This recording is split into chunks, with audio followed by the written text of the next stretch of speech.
Welcome to the UW Now Live. Tonight, we're going back to school with a look at the year ahead for UW-Madison. And our guests are UW leaders in key areas. Eric M. Wilcots is the interim chancellor of the University of Wisconsin-Madison and the Mary C. Jacoby Professor of Astronomy in the Department of Astronomy, his home department since 1995. Prior to assuming the role of interim chancellor, he served as the dean of the College of Letters and Science. Remzi Arpaci-Dusseau is the founding dean of the newly opened College for Computing and Artificial Intelligence, or CAI, at UW-Madison. He led the effort to create the college, which opened July 1st, shaping its vision, building support, and now overseeing its growth and academic direction.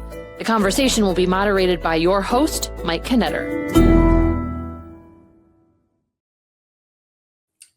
Well, thank you for joining us for another episode of the UW Now. And we are pleased to have our back to school edition again this year. It's a chance for us to hear tonight from two campus leaders who begin this year in important and new roles. But they have been at UW since 1995 in the case of our interim chancellor, Eric Wilcots, and 2000 in the case of Remzi Arpaci-Dusseau, who is the founding dean of our College of Artificial Intelligence. So what's ahead for the UW this year?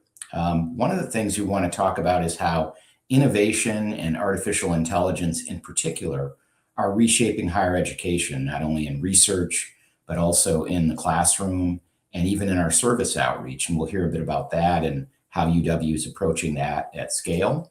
And also we want to hear, what opportunities does UW have to distinguish itself in this rapidly changing environment? It's one of those times when there could be some reordering of who the best institutions are.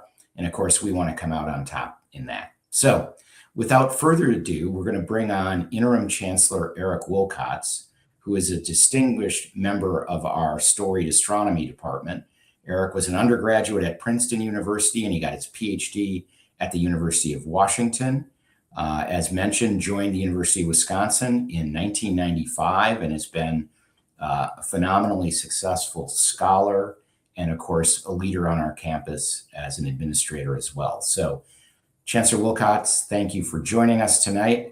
I'm going to hand it off to you, and you can tell us about all the exciting things you've been overseeing as you're drinking from this fire hose. Great, thanks, Mike. Appreciate it. Good evening, everybody. Thanks for joining. A fire hose, indeed. It has been. I've been interim chancellor since May 17th. Lots been going on campus. But since this is the back to school edition, I figured I'd start with a little bit of back to school news. In about a week and a half, all of our freshmen will start moving into dorms. And so we're still in that period in August, where it's a little quiet on campus, but our students are going to come back. So it's an exciting time. I love this time of year. I tell anybody who's in academia, if you're not excited about the start of the school year, you're in the wrong line of work, but it's a great time. Couple things just for you to recognize about where we are in terms of our student body. This past year, for the 7th year in a row, we had another record-setting number of applicants, over 75,000 applicants for admission into UW-Madison, as representing every state, over 130 different countries. We're really popular and continue to attract a lot of great students. A couple things to note. I've just got some notes here. We're actually starting to see more applicants from places that we normally haven't.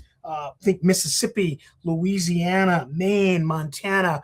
The usual suspects are all there in large numbers: Illinois, California, Minnesota, New York, of course. But we're really gaining some popularity in some other places around the country, which I think is really good for us.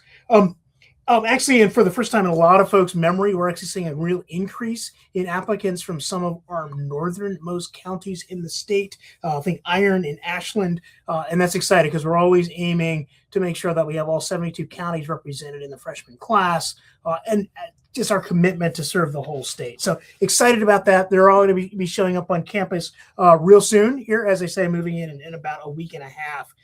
So one of the things that we do, and for those of you that are some more recent alums, is we have a lot of welcome activities for our students. And one of the things I'm excited about being in the role I'm in now is actually getting to participate in some of those. We have 500 different events. The most popular of those is our so-called W Project. And there's, you see an image of that.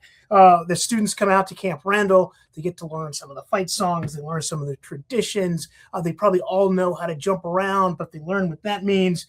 And then we get them to create this large motion W there on the field at Camp Randall. That's actually going to happen in about 2 weeks. I'm excited about that. I'll get to be there with all the students, so the energy that they bring.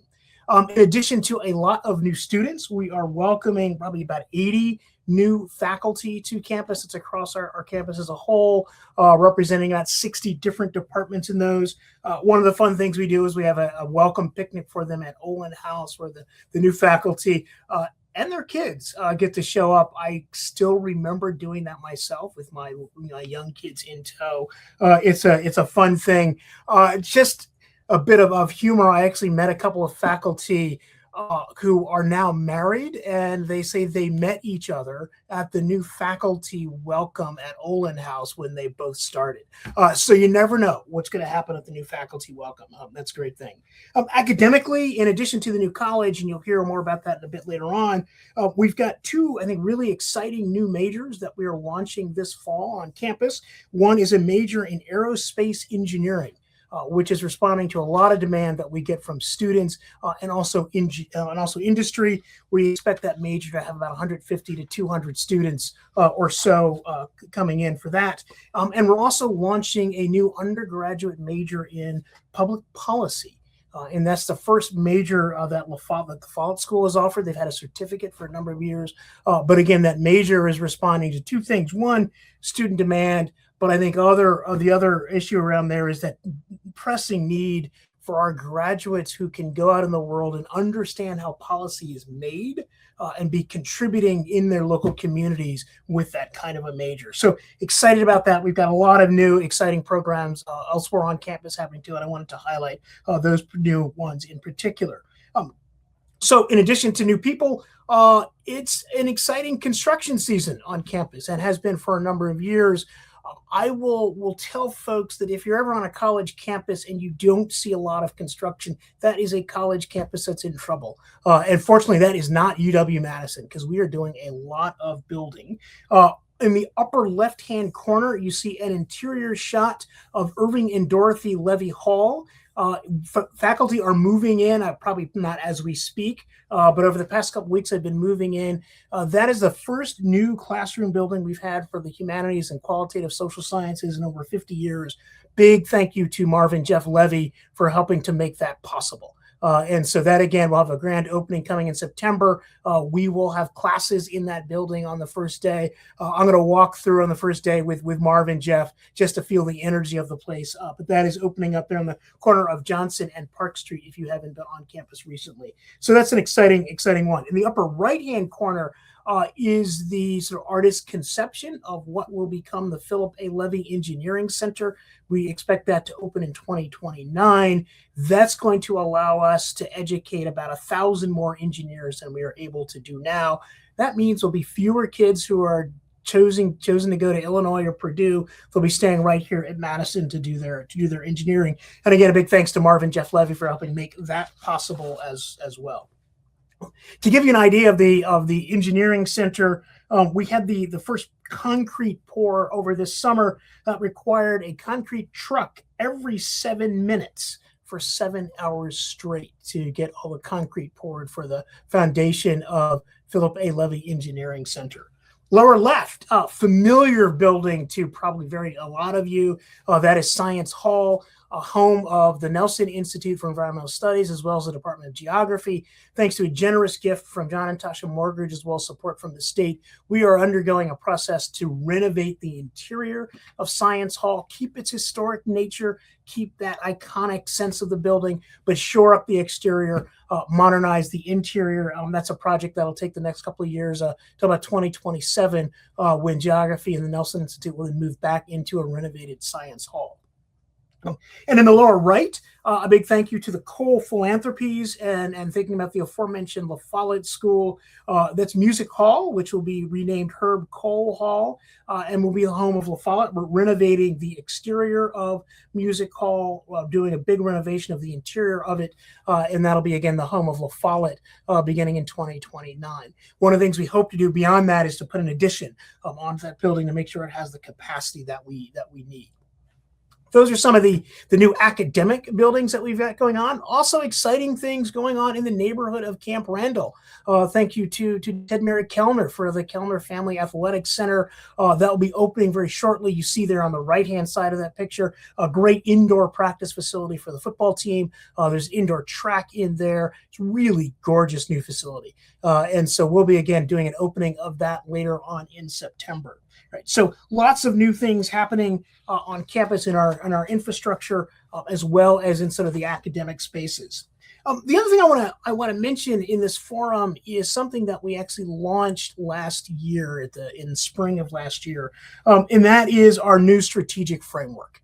And this is something that we worked on for about 18 months leading up to its release in April. I want to give a shout out to the previous Chancellor Mnuchin and our previous Provost Charles Isbell, who led the beginning of that. Our current Provost John Zumbrunnan then sort of took over that and moved that forward. And now we are ready to really put a little meat on the bones of this framework to sort of guide our decisions and the exciting things that we'll be doing in the upcoming year.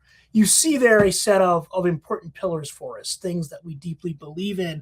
All of these are tied and lead back into what makes this institution really, really special. And I'll talk a little bit about that in a second. It's the first major update of our framework since about 2009, long overdue. But the 4 priorities you see there in the upper left delivered an unrivaled educational experience to prepare students for the future. We do a great job with that. We just want to make sure that we are leaning in and making sure our students are ready for the world that they're going to be entering into. Mike hinted at some of the challenges around AI. We'll, I'm sure, get back to that conversation going forward. But there's a lot to that unrivaled experience. The word experience is important there because what we know about the Badger experience is it's more than just what happens in the classroom. We want to make sure that the co-curricular activities that students are engaged in are really top of the line, right? To make sure our students are ready for the world they're going to move into. Second one, discover, create, and innovate to change lives. This is about our research and scholarship mission. And to realize that we've got to make sure that our research is research that is having an impact, that we're innovative, that we are creating the kind of scholarship and research that will change lives, not just here in Wisconsin, but the nation and the world. And that really gets back to our roots, our DNA in the Wisconsin idea. And that's something that we're holding very near and dear and recognizing that's really important for our research mission. The other one there is convene and collaborate for the public good. Again, speaks to that partnership that we want to have with all of our stakeholders and constituents, not just across the state, but beyond. And be that folks that helps bring people together, especially at a moment when it's very easy for us to be apart. And underlying all that is to making sure that we create a culture of excellence and to ensure a resilient future. That is both sort of thinking about the administrative side of things. We've got to make sure that we are resilient and sustainable going forward, but also making sure that we take care of our people. Because at the heart of this university are the great people that have, our faculty, our staff, our students, and we want to make sure that we've got a culture of excellence that we are leaning into. Those are the pillars of our strategic framework. We're going to be, again, diving deep into this over the course of the upcoming semester. I'm excited about that. We've got a leadership summit coming up next week where we'll bring together deans, division directors, department chairs to really lean into this work. One of the things that underlies this is a notion of complexity. And that preparation of our students for the world they're going into is to make sure that they are ready to tackle with the kind of complexity that they're going to be facing out after graduation. Right. And so that's bringing people together with different perspectives on the world. That's bringing people together with different backgrounds. That's bringing knowledge and expertise from a wide array of disciplines to apply to particular challenges or problems. And that kind of complexity we want to embrace. So let me dig in a little bit on that unrivaled education educational experience, again, it's talking about to get our students to engage with different people in different ways, to engage with different ideas. At convocation, I will be asking the students to do two things simultaneously, and that is to be intellectually courageous, to dive into things they don't know much about, but also to bring an intellectual humility to recognize that there are things that they can learn, not just from the courses that they take, but from all the people around them. And that's going to be an important aspect of that. So engaging with different people, engaging with different ideas, engaging with different areas of expertise. Those are all part of what we want to do. Another thing that we've done and started last year is something called the Wisconsin Exchange. And that really is a program designed to allow us to live up to what I think is the second strand of our DNA, and that is the expression of sifting and winnowing. Engaging in a variety of viewpoints and a variety of ideas allows us to achieve the truth, right? And so we want to make sure that our students have that experience. And so Wisconsin Exchange is designed to do that, to bring us together, to engage in a set of different ideas with different perspectives. So we're going to have a lot of great, exciting events on campus around that notion of the Wisconsin Exchange, and I'm looking forward to doing that. We'll hop to as sort of a preview of coming attractions. Is that we have, as Mike said, launched a brand new college. This is the first time that we have done that since the 1980s. We'll have a quiz that you can answer what was the last new college that school or college that we started at UW-Madison. That's your quiz question, since it is the back to school edition. But the College of Computing and AI it resides in Mortgage Hall, which is one of our brand new buildings. And it's a fantastic addition to our campus, and Remzi will be saying a lot more about that. I want to say a couple of words about an aspect of our campus that I think is something that is underappreciated by even our most ardent supporters, and that is the breadth of what we do at UW-Madison. If we compare ourselves to our peers, I can name a set of peers. I usually use Berkeley as an example in this case of another great institution in this country. But if you look at what we do compared to what Berkeley has, right? Berkeley does not have a medical school or a vet school or a nursing school or a pharmacy school or that agricultural college that we do. The breadth of UW-Madison is one of the things that sets us apart. And it provides us with a tremendous opportunity, if we can bring those different disciplines together, to really have an impact on critical challenges, to innovate in particularly special ways, to inspire people in a set of special ways because of the breadth that we have. It is also part of that unrivaled student experience that we can offer. As an example for that, earlier this summer, I had the opportunity to meet with a bunch of newly named professors in the School of Medicine and Public Health. And I remember one of them in the accolades that were shared, he had mentored about a dozen undergraduate students in his lab. That is the kind of experience you can get at a place that has that medical school right on our campus. So students have that opportunity to engage in that kind of research, even as undergraduates. So it's an important part of who we are and what we do and what separates us from our peers. And so I think as we go forward, particularly in our scholarship and our research, we're going to dive into that breadth, dive into the strength that brings to us to discover, create, and innovate to change lives. One of the areas we're doing that in is RISE. You've probably heard about that in the past. We have been doing this now for a couple of years. We've hired a lot of people. Those are the three themes we're doing it in: AI, Earth, and health, called Thrive. But that has meant a lot of hiring of really talented individuals. And so the next few slides will just be a picture gallery of all of the new faculty we have hired under the RISE initiative over the past couple of years. This is our great folks of AI, of Earth, and of Thrive coming up here. They're all across campus in every school and college, but all committed to that kind of interdisciplinary research that allows us to tackle the really, really big problems. It's a game changer for us, right, to be able to do that. Our challenge now, and what we're going to be really diving into, is now that we have this great talent, let's launch and dive into really tackling some problems. I'm going to give you one example of something that is inherently interdisciplinary that you can only do if you think about it in an interdisciplinary way and you embrace that complexity. And that's a challenge of critical minerals. And so if you think about critical minerals, this is the type of material that is essential for the knowledge economy that we are in. And you can look at this as largely a mining problem that, oh yeah, we just have to figure out how to mine these critical minerals. But it's so much more than that. It is an economic issue. It is a social issue, right? It is an issue that relates to supply chains. It's an issue that then spurs innovation, the kind of innovation, for example, where we have a faculty member who is actually a botanist, who is looking at how plants can be used to extract critical minerals out of the soil. And so it's that kind of interdisciplinary work that we can do as an institution that addresses a real challenging problem facing our society today. But we can bring the best minds, the best students, faculty, and staff to solve that problem. So just an example of the type of thing that we're going to be able to do as we launch and really dive into that RISE initiative. So it's going to be a remarkable fall coming up. We're going to be doing a lot of great things around RISE, a lot of great things around our students.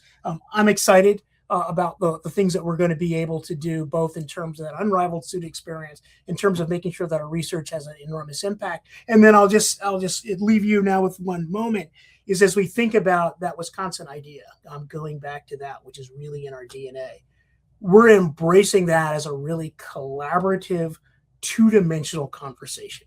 How can we meet with our constituents and understand their issues and be part of the solution that we're meant to be? So it's going to be a great year here at UW-Madison. And one of the real exciting things is, of course, we're launching this brand new college. So I'll turn things back over to Mike, and then maybe we'll carry on.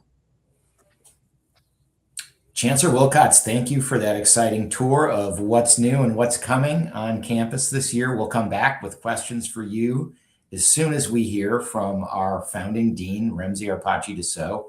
Remzi, I hope you're going to tell us a bit about how UW is preparing students in this new world with AI, where it's probably certainly impacting how they learn, how we teach, how we evaluate, whether they're making progress. And it's also shaping our research in profound ways and even our service outreach. So look forward to hearing you talk a little bit about how we're embracing what I think is one of the most profound technological shifts that will certainly occur in our lifetime. So please share us what you've observed so far and what you see ahead.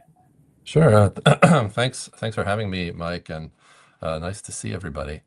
My name's Remzi Arpaci-Dusseau, and yes, I'm the founding dean of this new college, but I've also been a professor here for 26 years. And as anyone who has the privilege to be in that role, you realize one of the real best places to see what's going on in the world is in the classroom. And so I thought I'd talk a little bit about education today. So moving right into the talk, I had found a quote the other day, which I thought was really funny. If you want to use AI to learn, it is the best tool ever invented for learning. That's the first part. If you want to use AI to not learn, it is the best tool ever invented for that too. So lots of things going on. I'm going to give a little bit of history about how we got here. We didn't just create this new college out of whole cloth. You'll see we started working on this as we saw the computing and data wave really rising, right? So 5, 10, 15 years ago, and really it's been longer than that. There was a big, the internet had happened, which had been around forever, including pioneering work done here at UW-Madison. Then the web came along in the 90s. And then finally, when that settled about 10 years later, the world's economy started changing. So on the next slide, what we started to do in reaction to that is built a new entity, which was called CDIS, the School of Computer Data Information Sciences. Now, that was something that actually then, Eric Wilcots was involved with before he was chancellor. He's obviously been an associate dean in letters and science and then dean. And under his leadership, what we did was we brought 3 departments together that were in letters and science. Computer sciences, that's my home department. The information school, which has roots in library science, is actually our oldest department, and statistics. And there was this increasing intellectual overlap among those 3 groups, and allowed us to build almost like a college prototypes. And we started doing a bunch of things together. We built a data science major. It went from 0 a few years ago to being the second biggest major on campus. We have the computer science major, which is actually the biggest major on campus, and information school launched an information science major, which became very fast growing. So we were doing a lot of work together. And then, of course, we all worked together to raise a lot of private funds to build Morgridge Hall, which is a beautiful building. And if ever you're on campus, please come by and see it. The students love it. It's become the study hall of campus for sure. But we started to ask, what's next? What we saw, of course, and as I started thinking about this, around the time of the ChatGPT moment, that was when it was released to the world, it was pretty clear AI was having a bigger and bigger impact on how we think, not just about my field, computer science, but really how we think about intellectual fields generally. So if we think about that as the computing and data wave was large, I had this increasing feeling that there was a tidal wave coming around AI, and we needed to start organizing. Fortunately, we'd been preparing for it. A hypothesis that we had that AI is a significant and transformative technological force. And we've been building based on that hypothesis. If it's true, what's it going to change? It's clearly already changed many things in the world. Software, how we build software has changed dramatically. When I've been programming since I was probably in second grade, and even though the languages have changed and the computers have gotten faster over those many decades, I'm old now, I'm no longer in second grade, you might be guessing that. The programming for those, maybe I'll call it 4 decades, didn't change that much. I mean, yes, the languages changed, the computers got a lot faster, but it still, at some level, didn't change that much. How we build software has changed significantly, and that's because of AI and agentic software coding tools. Education, which I'll talk about, is changing, and we'll talk about why that is and how students learn and where they get information. And really, there's almost no sector of the world that's going to be impacted by what's going on with AI in the sciences and beyond. So that's exciting, and we're excited about it. I want to point out that the I in AI isn't always that intelligent. It's not a panacea. And there's many problems, of course, too. And we have to be very clear-eyed with new technology. There's always a lot of hype, and the people spreading the hype often have a lot of gain, and they benefit from the hype that they put out there. So one thing, the deceptive attractiveness, speciousness of AI. You ask a chatbot anything, it's going to tell you something that sounds pretty authoritative. There's a study in the Harvard Business Review that showed if you ask LLMs about large language models about strategy, they just kind of align with current buzzwords. It's not giving you any depth of knowledge if you ask it kind of the wrong question. There's a danger of overdependence. Knowing that the right answer is there. Like if you're a student studying, knowing there's an answer that you can just get the answer, it can be an angel on your shoulder helping you understand something, but it can also be the opposite of that because you go to the answer too soon instead of going through the learning process. And then my own pet peeve, I always think people are trying to make analogies like this is like a PhD or it's like a team of junior software developers. It's really not any of those things. It's a piece of software that does certain things well and certain things poorly, and we should just treat it as such. I think one thing that we all believe here is that universities have an important role to play in this space. It's an opportunity, but it's more so a responsibility to really shape this technology for individual good, for public good. Industry is of course huge and powerful. The biggest industries in the world are participating, in fact, in a race to be the leaders in this space. Older tech companies like Google, as well as new companies like OpenAI and Anthropic. But a counterbalance needs to be somewhere, and the university is a perfect place for that, to give a clear-eyed, balanced view and help shape for the public good. It is also a huge opportunity to accelerate research, to accelerate innovation, to build new companies, and that's happening all around us. And as Eric said, as our Chancellor said, because we have such a breadth of excellence on this campus, we're going to be able to see that innovation in every domain. What better laboratory for innovation than UW-Madison? It's also a chance to reshape how we think about education. I think that's critical for our new college because our world is changing so rapidly, but I think also for the whole university. And there are some university-wide processes going on right now to really prepare us for what's going on. One aspect which I think is really important is what I'll call AI resilience in your curriculum. I saw this really nice piece from the law school at the University of Chicago, how they talk about a AI resilient legal curriculum. And I think that's a really nice way to frame it. Basically making sure students, despite all the tools and power of the AI tools to help with things, making sure students learn the fundamentals is critical. And then, of course, also as students leave and enter the workforce in whatever direction they go, to be enabled by the tools that are around them, because they can be great amplifiers. And that's the training of the future workforce that we're always, of course, going to be thinking about. So our vision here is pretty simple. AI itself as an amplifier for a person, and then the college, hopefully, maybe by analogy, as an amplifier for what's the campus's mission. This goes back to really the earliest roots of how we think about computing. And there's a great quote from Steve Jobs, of course, the late founder of Apple Computer. And I won't read you the whole quote, but long story short is that if you compared humans to other animals in terms of how efficient they are in moving, they aren't the most efficient. But a human on a tool that it built itself, a bicycle, is actually by far the most efficient compared to any other animal. And as he says at the end, that's what a computer is to me. And you could say the same thing about AI. It's like a bicycle for our minds. So that's how we view AI can be an amplifier for the things you do. And so we'll talk a lot about agents, not maybe today, but you'll hear about people talking about working with agents and doing certain intellectual work almost in tandem. But our focus is, of course, then on the person. The more you educate the student, the more the student is grounded in fundamentals, the more they're amplified. The range of colleges we have, from our biggest one, letters and science, to all the ones that Chancellor Wilcots mentioned. Of course, we could just add ourselves as another college of the many colleges here.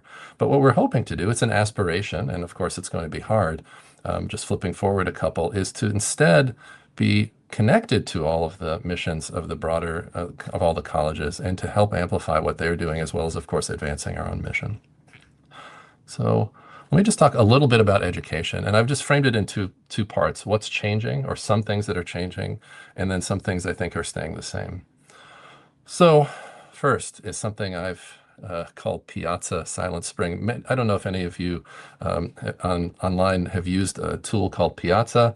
It's essentially a social network instance around a class. And it was kind of a magical tool.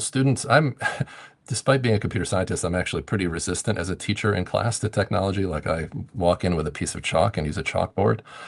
But students some years ago were clamoring for it. They're like, it's a social network and it allows them to post questions and other students answer. And it was a lot of fun and actually very useful. And then suddenly in many classes, it went silent in the recent years. And of course, why is that? Because suddenly, instead of posting a question to a social network to get an answer, you can just ask ChatGPT. Now, to be clear, there's a good in that. You're stuck. There's nobody up to help you. Let's say it's late at night, you can get help. But there's a danger. Learning is hard. It's hard to learn. I remember the hardest things I learned, I would sit with for minutes, hours, and you have to go through that to really learn something new. So there's a struggle there. And if you don't engage in that struggle, you're not learning. And of course, it makes it harder for professors because you don't even see the questions, and you can't, any teacher that's doing a good job, seeing the questions is critical, because then you understand how to teach better when you're teaching. So that's one change. Another change, of course, is critical, is the assessment problem. It's one way to think of it is it's hard to have homework now because you don't know what work gets done at home. In my world, when I used to teach like a upper level computer systems course, you could assign a project. This is, say, 5 years ago, come back in a few weeks, and the students have done a whole bunch of work to understand every hard part of that project, and they've built something, and they've learned many things deeply. It's very hard to do that now because ChatGPT, Anthropic's Claude, Gemini from Google, etc., can basically do a lot of these assignments. And that means we have to be very careful on how we assess what students are learning. Students have to learn, they have to come out of here, and that's something that we have to really focus on, not just, of course, in our new college, but across the campus broadly. So structures have to evolve, how we assess has to evolve, so we know that we have a resilient curriculum. And another change, maybe on the third slide here, is it's a little bit tough. And one way I say it is it's harder to be just okay at things. This has happened in the world of programming pretty rapidly, where previously, if if you were not such a great programmer, you were still a programmer, right? Because programming is hard, and it's hard to write software line by line. But now there's pretty good tools out there, so it's harder to be like okay at things. You have to really get into something and be good, and then when you're good at it, you can do so much with it. And even the same is true for in-class teaching. Students have to be motivated to come to class, otherwise they can kind of just find the answers somewhere else. So there's a new stress on us, and I think we're going to be very directly focused on that. So what isn't changing? What's staying the same? Well, I think it's clear universities are where you meet mentors, and I think anybody who had a great university experience had many good mentors along the way, people you can trust that are accessible, that give you advice and care about you and your future. I know many people that I was fortunate to work with that shaped my education and my career, and we will continue to be that and a valuable source of that in people's critical points of people's lives, which is, of course, when they're young and looking forward to where they're going in their life. Similarly, universities are a great place to learn to work together. We bring incredible groups of people together from all around the world. I see that in the undergraduate population, as Chancellor Wilcots mentioned. You see it in the faculty, and you see it really at every level. And of course, the benefits of collaboration are you can work on bigger problems, you can learn from your peers, which you often learn more from your peers than even your professors. And of course, you can have fun. And of course, the lights went out in my office, so we'll just go in the dark from now on. You could take that as maybe meaning something. Lastly, we still need great materials.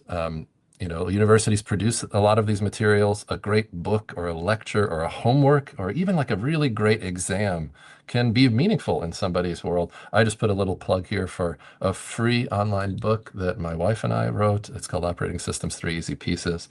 And whether it's a great book or not, that's up to you to judge. But it's an example of the type of material that's produced here on campus and then shared around the world. And we are obviously a place that creates new knowledge and then captures it and no AI agent is going to replace a really great textbook. I feel very confident about that. So just a final quick thought. There's so much stuff going on in the world. It's a big time in the world. It's momentous. And the way we're approaching it is to be clear-eyed, to lean into what's going on and not cover our eyes, and to engage with I think Chancellor Wilcots hinted at this too in what he was saying, is we have to engage with the change that's going on around us, and that's how we can lead the world to a better place. So thank you very much. Looking forward to the Q&A.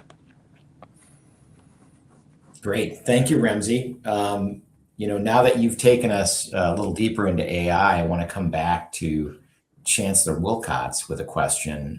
We started out, Eric, with some discussion about the incoming freshman class, and I'm just curious, has AI changed the application and admissions process in any way? Because, you hear a lot of things about people looking for jobs, and, you get these resumes that they kind of all look the same. They might have all been.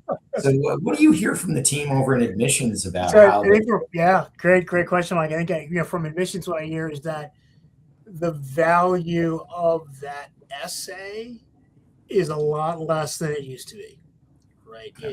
That used to be the insight into the individual. It's not the insight into the individual anymore, right? It's with the power of ChatGPT, just like you can't assign homework. You just can't lean into reading too much into that essay that gets submitted. That being said, what a team does is some of that, soft that down in the pavement, right? What do you know about high schools, right? What do you know about the high school the kids graduating from that, and what courses did they take, and that what do they get in those courses? So yeah, AI has changed the way we can look at applications. We see that all over. I particularly, when I was still dean of LMS a little later on, but a bunch of students applying for internship scholarships, and the team reading those was like, man, if we can find a spelling error, then we know it wasn't ChatGPT, because it's so much, they all sort of sounded the same, right? So yeah, it has changed the way we have to evaluate and deal with that. Now Remzi's going to tell me he's just going to code in, human errors into what ChatGPT puts out. Absolutely, that was my first thought. Actually, yeah, it's hard to do. for the old dean of LNS, I'm gonna go one more time on a question from William Schmitz. He asked, and Remzi, feel free to chime in. You may have thoughts about this, but William wondered, will philosophy and other humanities disciplines kind of make a comeback in this world where, we're worried about artificial intelligence and everything being automated, and any thoughts? Yeah, on that? I'll jump in, and Remzi can chime in. Philosophy was already making a comeback, right? Even before we got into AI, there's a lot of students who are interested in philosophy. As LNS has done a sort of a deep dive and really into some of the ethics of AI. That's an effort that is coming out of philosophy. You think about the philosophy of computing, the philosophy of AI. That's a big new area for us. And so I think philosophy is a subject that over the last few years has grown in popularity. A lot of students are interested in part because this allows them to explore a different set of questions, particularly around some of this technology. So I think, and the other thing I think, and you see a lot of pieces written about what skills are still going to be needed in an AI world, and they all harken back to the things you learn in humanities, right? And so I think we're going to see a real rebirth in the humanities as we go forward. And then Remzi can chime in, but New York Times a couple weeks ago talked about superstar philosophers getting hired by these AI companies. So there's a narrow pathway for the best philosophy students to really dive in. But Remzi, you might want to chat about that. Well, and I think it is an exciting time in a lot of fields. I think back to even when we designed, and Eric, you were kind of at the helm of this, when we designed the data science major, we had a computational pillar, we had a statistical pillar, and we had an ethics pillar, right? Because we understood that we shouldn't just focus on the technical. We want to educate students that are going out into the world and have a broader worldview as they're confronting, yes, there are technical problems that they can solve, but what should they solve? And some of the things they learn in classes outside of the pure technical side of, say, a computer science, data science, information science training are found on this great campus in our collaborators. And as we think about a degree for our new college, I think that'll be front and center, and that's why we're so lucky, as the Chancellor pointed out, to be on a campus where the expertise is so broad. Philosophy is one area. I mean, psychology. You think of all the questions that are getting asked today about what is intelligence. Such a beautiful time to engage with that, and honestly, some of the fundamental things like learning how to write. Those things are the way you amplify yourself. Is you learn how to think and write yourself. You can't immediately start using a tool like a large language model and get much out of it other than the average stuff that it'll produce. But if you bring something to it, if you're educated deeply in reading, writing, thinking, which I think our campus does an incredible job on, then you can really amplify yourself when you go and interact with the tools. So I think it has made it clear to me how valuable all the things we're teaching, not just our narrower domains. Riffing off that a little bit, Remzi, you had talked about how universities must lead in this area, and it's partly because, if you leave it only to the for-profit companies that are driving this revolution, obviously this AI race is intense. There's a lot riding on it for the United States, I think, as a country, to be a leader in artificial intelligence. I think we all sense that. And these companies are responding to private demands. They have to chase where the demand is, in a sense, to generate the resources to keep investing. And those private demands that they're serving may not align with the public good.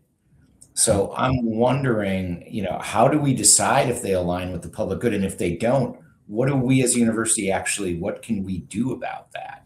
Because that's, I think, the aspiration that you laid out. And I'm not quite sure, do we have conferences and hold up our hands and hope people are paying attention? Or, how do you see that happening? Because it's really important. And winning the race is really important. And I don't know exactly, I'm not an AI expert. I don't know how to feel about that situation.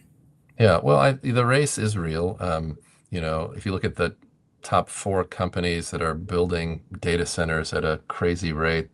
This year, I heard just a few weeks ago at a conference out in California that there's, nearly $1 trillion investment in just the capital expenditure to support AI growth.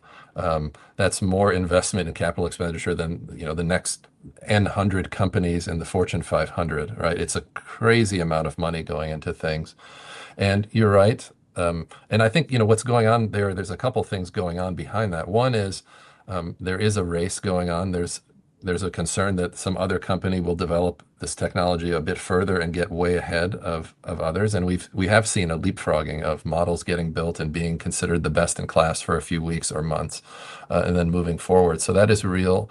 And I think there's also the experience of, a lot of the people who are driving industry forward today had saw what happened in the dot-com boom and bust, and then eventually the boom that followed was, we didn't have the capacity to support all the web services that we were building for some years. The build out took a long time. So this time they're not waiting. That's why there's such a pace going on in building out data centers, is to build up the capacity quickly and not get caught flat-footed.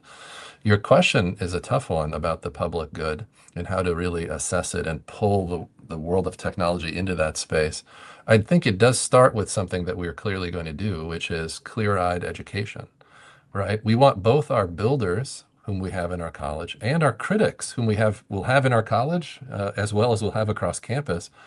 Everybody from a pro to con should understand deeply what's going on. And that's, I think, the beginning. And that's why universities have to be at the center of this, to educate students as well as all of ourselves in how the technology really works and what types of things it can do and where it can help and where it can advance scientific mission and where it can advance educational mission.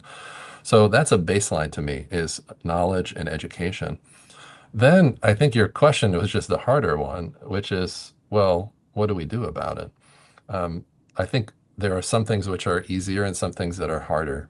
So I'm not going to have a great answer here. I mean, the easier parts are, the great thing about young people want to live in a great world. and we get to just, of course, I wish that we had like amazing big influence on everybody, but we have some influence on some folks that come through here. And I always try to, we always try to have as much positive influence on every student that comes through. And the shaping that we can have by opening their eyes to what's going on actually is 100% going to shape how they act in the world. And as all of the universities, not just our university, partakes in that, I think we are shaping the future. That's part of the shaping. Now, I think the harder parts of your question are things like shaping public policy and laws at the state and federal level. Again, I think I go back to Chancellor Wilcots' point of the breadth of expertise on this campus, and how, he also talked about working on big problems together, which you could only do together. And I think shaping public policy in this space is an exact perfect problem like that. Now, I don't want to be, too Pollyanna-ish, but I do think a group of folks, even Steve Jobs used to say this, never underestimate what a small group of really dedicated people can do. And so I'm going to be optimistic that we as a university will tackle some of these big problems and maybe make a dent in them. Well, Dennis Mansell just chimed in the chat and said they marched for peace in the environment in the 1970s. So maybe we will march for ethical AI. I don't know. Time will tell.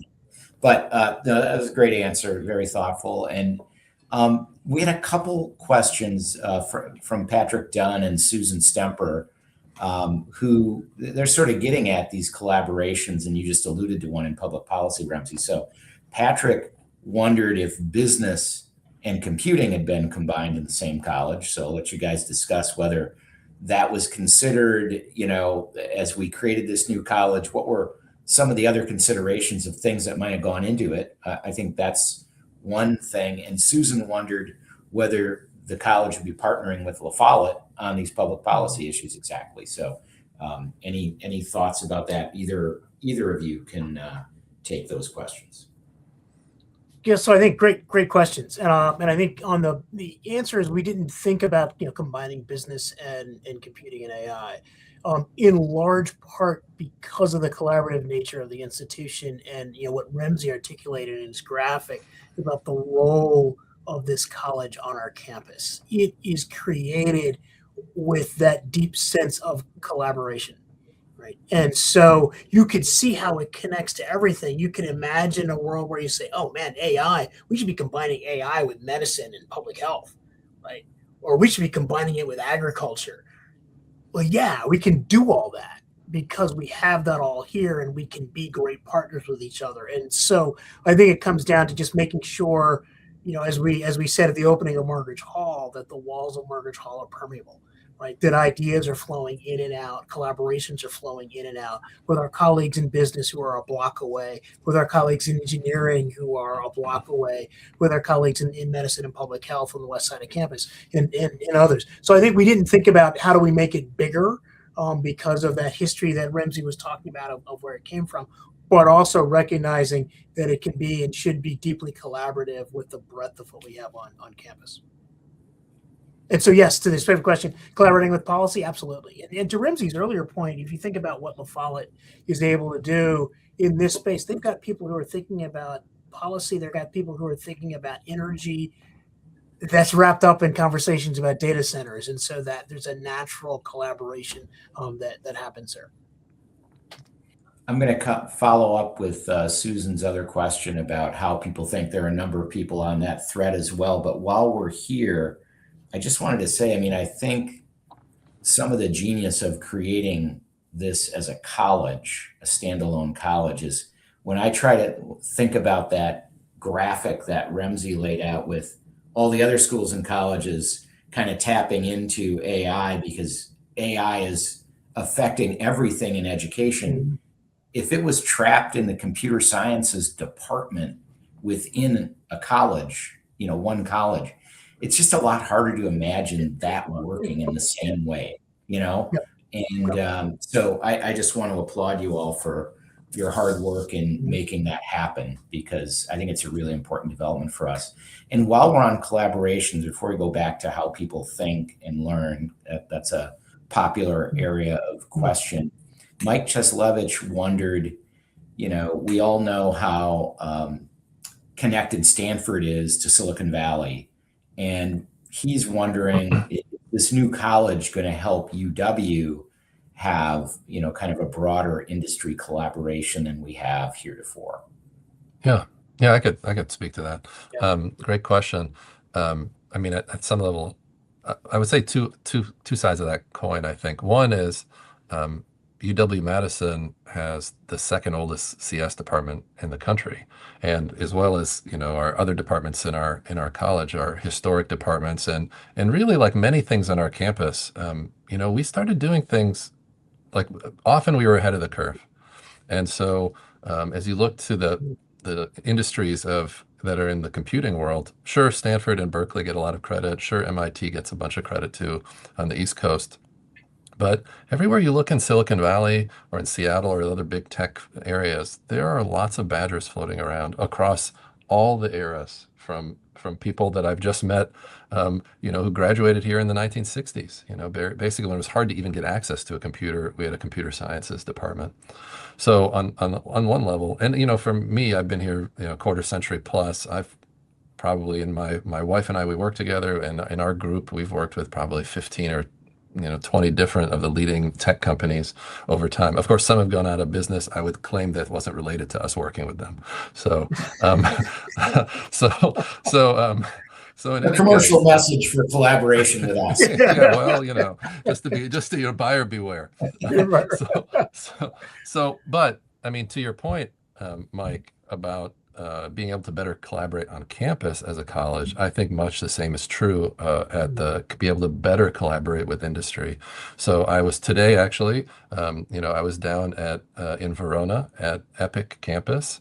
Epic is the world's leading, electronic health records company, and I was at their big user group meeting where the world, I think 10 different countries and 50 states and, coming to Verona by bus and plane and boat. I don't know how they get there. And I'm in, their 10,000 person auditorium, and I got to see all the software they're rolling out as they're advancing what's going on. And because of the new college, we saw a new opportunity to partner with Epic, and the School of Medicine, really focusing on health and AI. That'll be a fantastic initiative that we're just starting right now. And I think that's possible because of the college. So many things I think will get bigger and brighter, but we also have the foundations underneath them, people who have been doing some of that work for many years.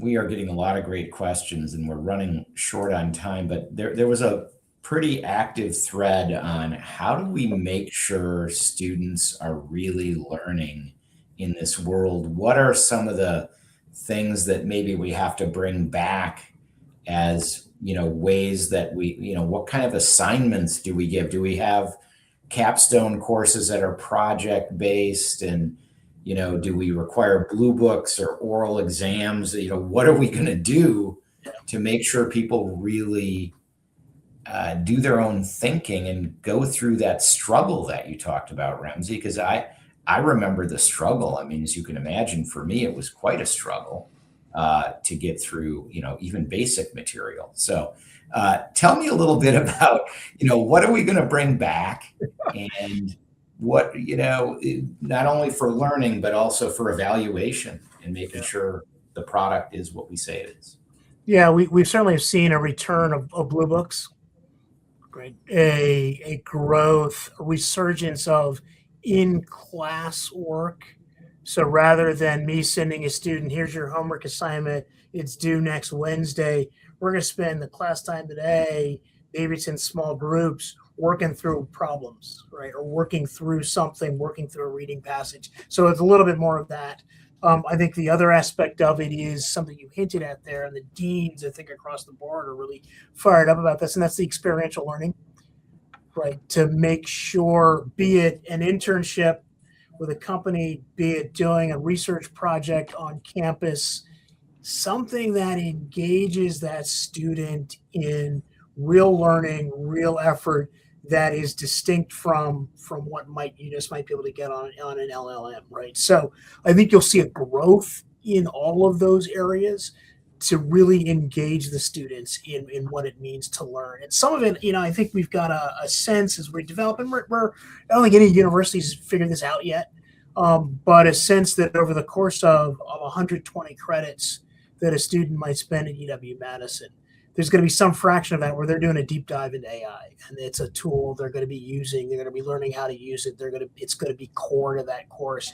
There's got to be a set of that where it really is the blue book, the writing in class, the unaccompanied learning, writing and reading that they're going to need to do. So if we can get that right and get that mix, so students come out of here with both that deep knowledge of understanding the tool, what it means, how to use it, how to be flexible enough, recognizing that is going to change quickly over time, but also with those human skills, like that's when I think we distinguish ourselves from other institutions. And so I think it's going to be a combination of all of the above to make sure that we do that.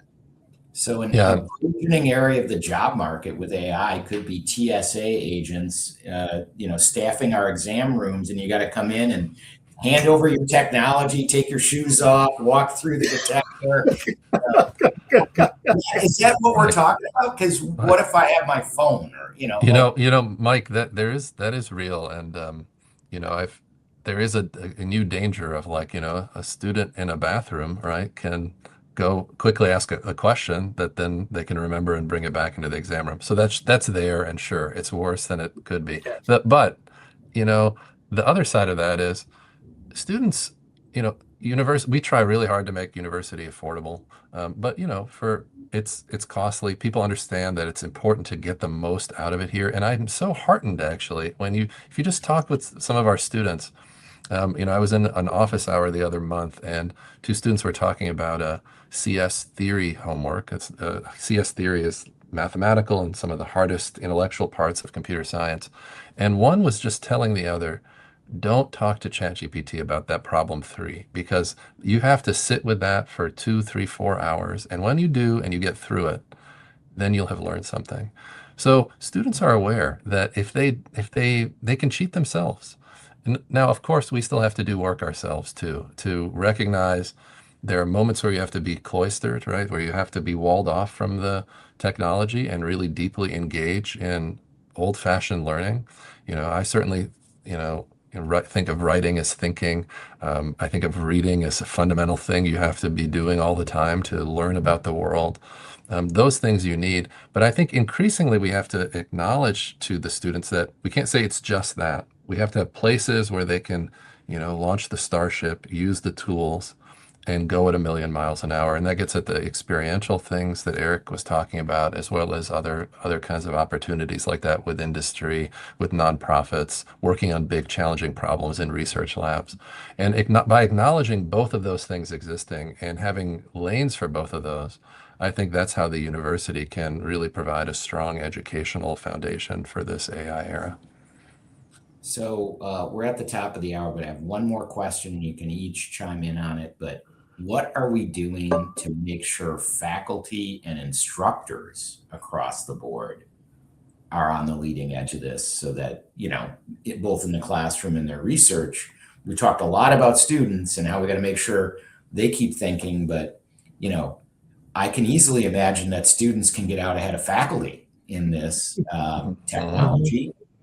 It certainly happens in my home life all the time with my daughters.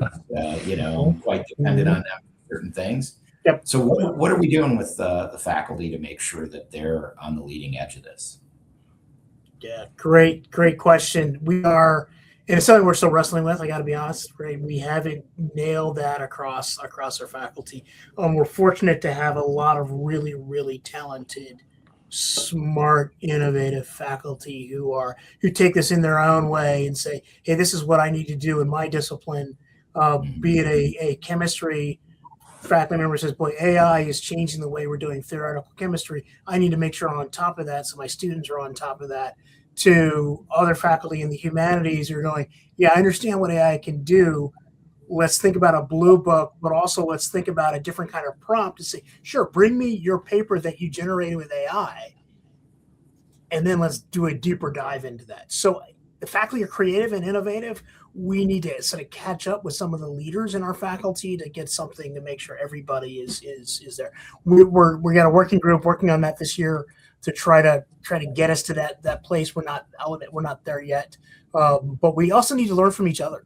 Right, there are things that are going on in the new college around, boy, how can AI be used to help with office hours, to provide or take away some of the easy questions that would bog down our TAs, and say, "Hey, yeah, I can handle that. Let's use the TAs in a way that really allows the students to dive into the material more deeply." We got to learn from some of the things that our colleagues are doing, and that we're going to be doing that this year. It's a big lift, but we have to do that.